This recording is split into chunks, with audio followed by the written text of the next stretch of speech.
Rice is Life. Kasama po natin ngayong gabi si Lara, isang po nating kaibigan dito sa Calgary. Hi! Ano ba pag-uusapan natin ngayon, Lara? Oo nga, Doc. What is this plate in front of us ba? Prepare ko siya kasi I just wanna give an idea sa audience natin kung paano mag-compose ng plate of food Okay. based on the macronutrients. Ano ba yung macronutrients, Doc? So we have 3 macronutrients, di ba? Yung carbohydrates, protein, and fat. Now, I would add fiber as a special type of macronutrient. Actually, yung fiber or vegetables is under carbohydrates. Okay. Pero since yung property niya it doesn't break down into sugar, so I would categorize it as a fourth macronutrient. Guess kung ilang grams ng carbohydrates yung isang cup ng rice.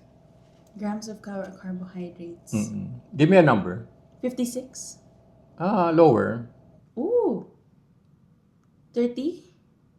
Mga 45 to 50 grams of yung white rice standard white rice yan. Okay. And then yung protein natin?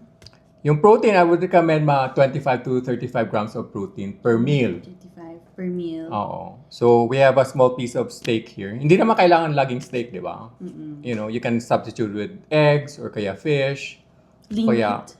Chicken? no, not necessarily. Chicken. O kaya fish. Okay. And then, Doc, ang daming veggies. It's a big salad. Yeah, because I would always try to emphasize yung fiber content ng plate, di ba? So, kailangan at least 50% ng plate nyo is fiber. Okay. Then, Doc, because we're doing proportioning, composition, is there a proper order to eating this? Ano dapat nating unahin? Kasi ako, well, at least ako sanay ako, ulam and rice together. Or soup after or whatever. So, Yes. with this plate, with the fibers, the rice, and the protein, ano dapat Yeah, unahin? I would always tell my patients to prioritize yung protein sa fiber first. Okay. So, kung kakainin siya in order yung protein sa fiber, tapos yung rice. Kasi, if you eat that in that order, yung sugar mo from the rice would not spike so high Okay. compared pag kinain mo yung rice, you know. So, pwede, yeah, I always emphasize the patients ko that they should prioritize protein and fiber first over the starch on their plate. So if they can eat the protein and fiber first before the rice, mas maganda. Kasi nga, yung protein and fiber would actually help, reduce your blood sugars from rising too much after you eat. Okay, Doc. So this portioning, it looks good. Pero baka hindi siya applicable to everyone. Yeah, you're correct. Hindi siya applicable to everybody, Depende, i-adjust mo kasi yung carbohydrate intake mo according to your condition, di ba? Your health status. Halimbawa, meron ka ng high blood o kaya meron ka ng pre-diabetes o diabetes, babawasan yung rice portion mo. Di ba? Kasi I would recommend sa mga taong yun at least less than 150 grams of carbohydrates per day. So itong 1 cup of rice is how many grams again? 45 to 50. 50. Yeah, 45 to 50. Oo. So kung diabetic ka, probably you're only allowed maybe 2 cups of rice per day. Di ba? What are other alternatives to... I know we're talking about rice, Doc, pero if we're only, siguro half cup lang, pero hindi pa sila nabubusog. Di ba? May pwede ba silang i-change? So ang gagawin mo, i-adjust mo yung ibang macronutrients mo sa plate mo. Yung protein mo, mas lalakihan mo. Saka yung vegetables, malalakihan mo din. Okay. Kasi yung protein, saka yung may konting fat na kasama is, it promotes satiety. We go into this concept of satiety and nutrient density. So, halimbawa, sa plate na to, yung steak, ang pinaka-nutrient dense yan, daming vitamins and minerals niyan compared dito sa vegetables. Okay. Mas lalo na compared dito sa rice kasi yung rice wala namang masyadong nutrition eh. Wala siyang masyadong vitamin B kasi tinanggal natin yung yung bran during the milling process. So, sugar lang siya. So, ang isang cup ng rice is actually equivalent to how many teaspoons of sugar you think? maybe 4 teaspoon? Higher. Higher. Mhm. So maybe mga 6. Nope. 8. More, More. than 10? Yeah, 10 to 11 10 to teaspoons of sugar. Diba? That's a lot, Doc. Oo. You have to think about yung entire blood volume natin, all 5 liters of blood volume, only can hold 1 teaspoon of sugar, di ba? Kasi 1 teaspoon is about 4 to 5 grams of sugar. Oh, wow. Mhm. Ang dami. Hindi, ang konti. Ay, ang Kasi konti. isang teaspoon lang yun eh. Ito, 10 to 11 teaspoons of sugar kagad, di ba? Okay. Oo. What happens, Doc, kung if our blood can only take 1 teaspoon and then we're eating that Oo. much teaspoon, anong effect sa atin? Yun ba yung parang inaantok tayo? Yeah, depende kasi sa metabolism mo eh. Halimbawa, healthy person, halimbawa, younger person, they can handle that load of sugar and they can actually push that into the cells kasi efficient pa yung sugar regulation nila. Okay. Diba? Pero habang tumatanda tayo, there are changes to our metabolism. So, we develop insulin resistance naturally. So, ibig sabihin, pag, yung cells mo have become insulin resistant, not all the sugars are efficiently penetrating the cell membranes and going to the mitochondria to be burned for energy. So, may mga excess sugar that floats around. Diba? Yun ang measure natin hemoglobin A1C. Yung, which means yung excess glucose na we're not handling efficiently, nag-attach sa mga proteins natin. Which is not good in the long term because it promotes inflammation and promotes faster aging. Okay. Kasi we're forming what we call advanced glycation end products. Eh. Okay, Doc. So, you mentioned kanina, kunyari, kung half lang yung rice, ang gagawin natin, dadamihan natin yung protein or yung veggies. I read somewhere na some people, they eat the protein niya first para they feel fuller. Oo. And then the veggies, and then huli na yung rice. And then Oo. some people, they don't feel the need to eat rice na kasi na-satiate na sila nung protein. Yes. Kasi you have to use protein and fiber as a leverage to promote satiety. Tapos pag dinagdagan mo ng fat pa, mas nakakabusog ng maaga. So you end up with actually eating less. Anong other fibers ang pwede nating kainin, Doc? In general. Marami yung non-starchy vegetables ang we should prioritize yung non-starchy vegetables kasi wala masyadong sugar content yun. Such as ano yung mga veggies, Doc, na pwede? Yung spinach, yung arugula, yung sa atin, kangkong, ano ba yung mga sa atin? Na Pechay, native, o pechay, yung mga ganun. So you prioritize yung mga green leafy vegetables. Okay. Oo. And then pwede pa rin maglagay ng dressing, Doc, ganun. Pwede mag-dressing, but the simpler the dressing, the better. Okay. Halimbawa, it's a balsamic-based vinegar dressing. So, saka olive oil lang to. So, wala siyang masyadong carbohydrates, wala siyang masyadong sugar. So, you have to be careful with the dressing din. Kasi halimbawa, yung ranch, saka yung, ano pa yung isang popular, Thousand Islands ba yun? Maraming sugar din yun. Oo. So, iwasan din yun. I mean, a healthy person can actually indulge in that, but not somebody who's developing metabolic problems already. Okay, Doc. So, a lot of people, first thing in the morning, they will take that para daw to jumpstart their day. Would you suggest No, doing I actually would not advise that. The best time is actually before a meal, in anticipation of a meal, mga 10 minutes before. breakfast, lunch, and dinner, Doc? Kasi baka yung iba mga sinisikmura if they take it on empty stomach. Eh. Oo. So, for breakfast, lunch, and dinner, Doc, pwede? Or Pwede. Now, yung isa pang issue ng carbohydrate intake, dapat ita-timing mo with your activity, di ba? So, during the daytime, when you're still active, when you're still moving around, you can eat rice. Pero sa dinner time, kasi most of us would slow down after dinner, di ba? Maupo na lang, tapos manonood ng, di ba, ng TV, yung Netflix. Yeah. So, hindi nila masusunog yung totally. So, I wouldn't advise na, lalo na sa mga tao may mga sakit na, wag nang kumain ng any kind of starch sa gabi. Puro protein na lang saka fiber yung kakainin sa gabi. So, it's best, Doc, to have, kung magka-cup of rice tayo, up to 2 cups, breakfast and lunch, ganun. Yeah, and I only would advise that for, still relatively healthy people, di ba? Pero pag marami ng sakit, if they want to lose weight, then they actually have to reduce the amount of carbohydrates they, for the whole day. So halimbawa, if you want to sustain weight loss, my advice is to less than 100 grams of carbohydrates per day, di ba? Okay. Now, if you're still not losing weight, di ba? Ikakat mo naman yun less than 50 grams a day. Okay. So depende dun sa health status mo. And then, Doc, what are the other ways that Isa pa, yung activity level, di ba? Yung mga athletes, di ba, they're actually allowed more carbohydrates throughout the day. Kasi they're always burning it, eh. The average person, hindi naman, di ba? When we go to work, sometimes, most of us, puro desk job na lang. Yeah. We're sitting all day, And then, Doc, what are other ways to lower the glycemic impact of rice? Yun nga, yung preparation niya, di ba? Yung Okay. diniscuss natin doon sa previous episode, so you can destarch the rice by using a steaming process. So it will reduce the starch content by about 30%, di ba? Okay. Tapos, you can put it in the fridge, cool it down for 24 hours, and then you rewarm it the next day.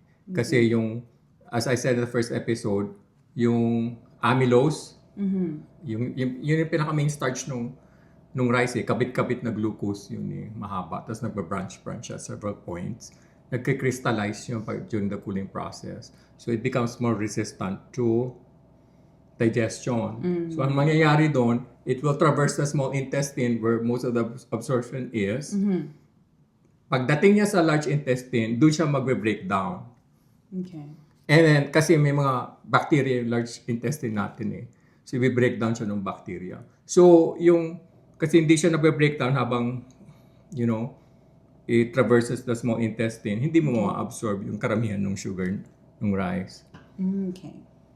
So, there's 3 ways to do it. Soaking it overnight, steaming it, and then refrigerating it. Yes. Okay. Tapos, you eat it the next day, Eat it the So, next day. when you eat it fresh, fresh from the pot, mataas yung glycemic impact, no? Kasi, it would break down while it's traveling through the small intestine, tapos ma-absorb mo yun. Kasi yung absorption ng nutrients sa small intestine nangyayari, di ba? Okay.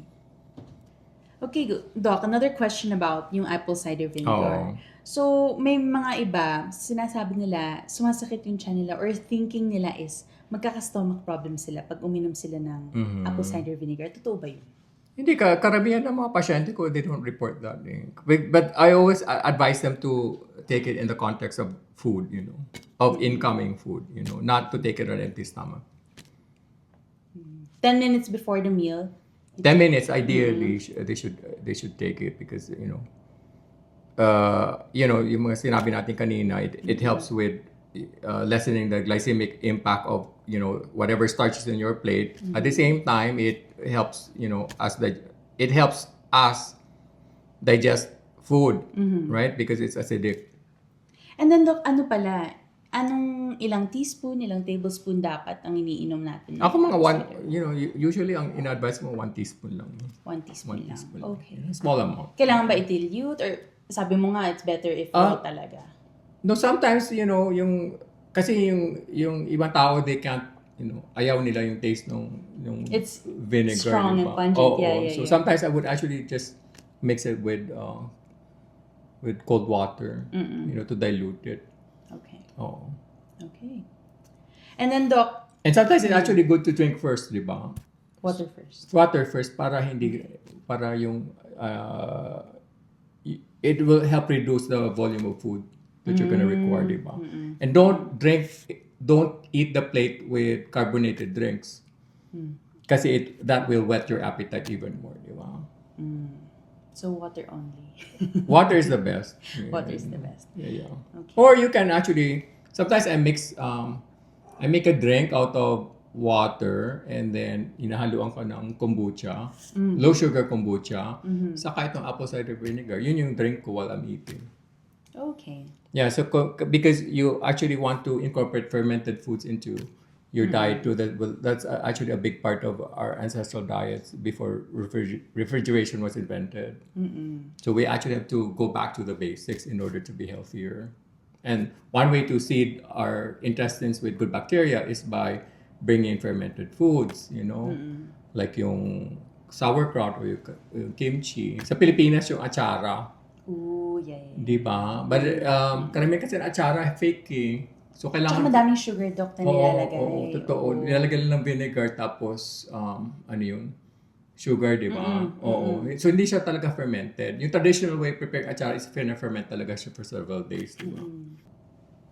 Okay, Doc. And then, so, for the people who have a sweet tooth, kailangan may dessert. Ano Yes. bang... obviously, it's always after your meal.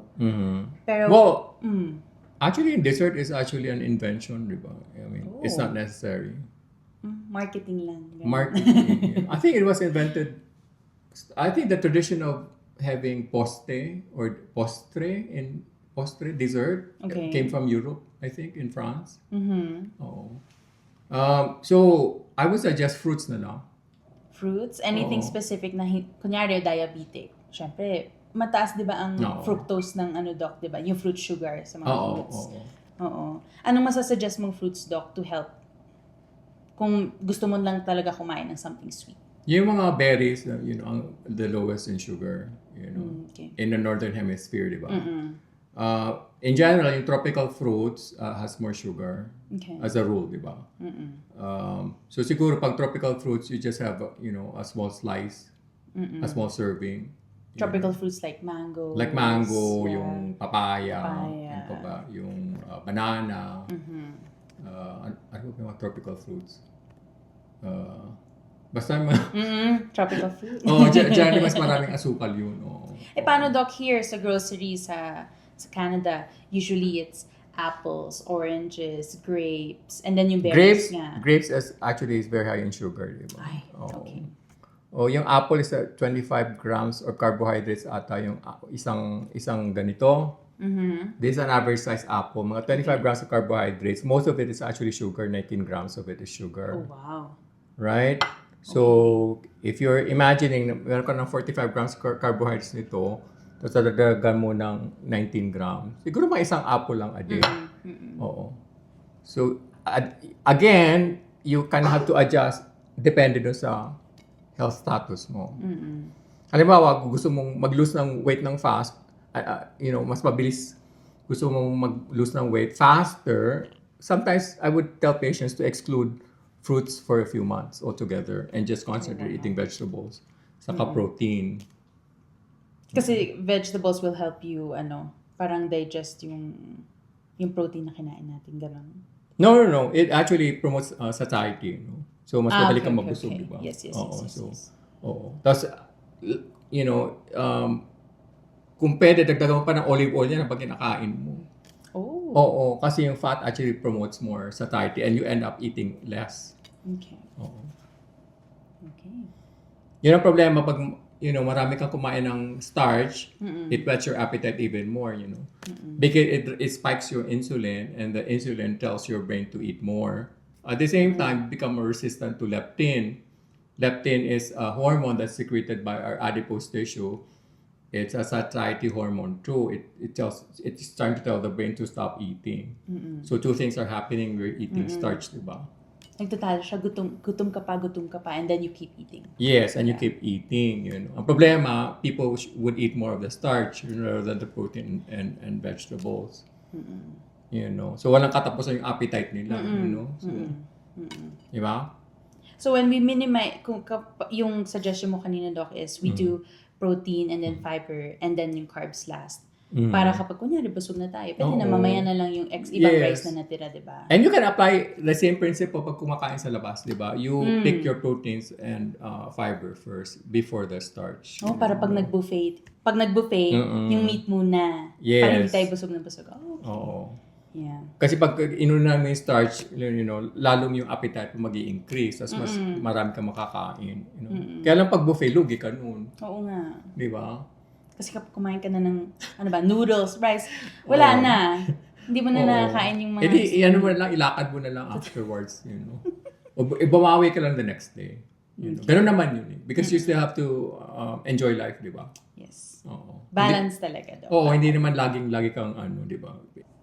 Okay, there you have it, folks. Nasagot na ni Doc yung mga kakaunting questions ko. But if you have more questions, can they just comment on the Yes, of video, course. Doc? Yeah. You can comment on the video, and then we'll try to tackle most of the questions on our next podcast. Kasi ang daming issues talaga eh. Rights pa lang eh.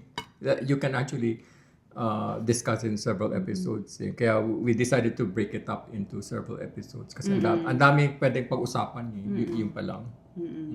Yeah, if you have any questions, Doc said, comment nyo na lang. We'll include it in the next video, in the next podcast.